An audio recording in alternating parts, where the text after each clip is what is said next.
While walking through the jungle, Alice meets the cat sitting on a tree and asks, "Which road do I take?"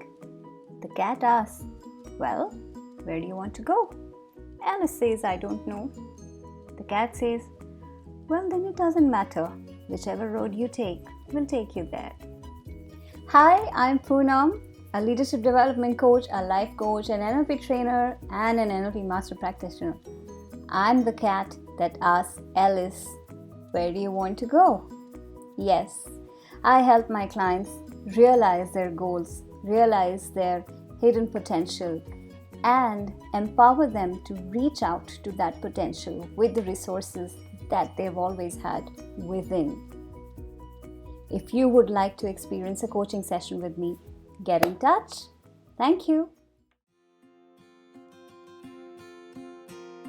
Hi, I'm your coach with a question, and I'm back with this week's question. I was watching a movie, Becoming Warren Buffett. I think I have shared about it before as well. He says that his father used to tell him that you should always have an inner scorecard. And it got me really thinking. Because all my life, I have kept measuring my success or how I am through external factors, through those pre-created measures and metrics by people around me, by the society around me, by the system around me, by the family around me. And in there somewhere, I lost my own definition of success. It may be different for you. What is your inner scorecard to measure your success? What is your why?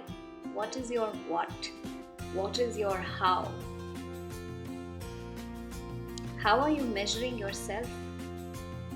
Through external factors? Or through something that you hold close to yourself, that matters to you? How do you measure your success? Thank you. Feel free to share.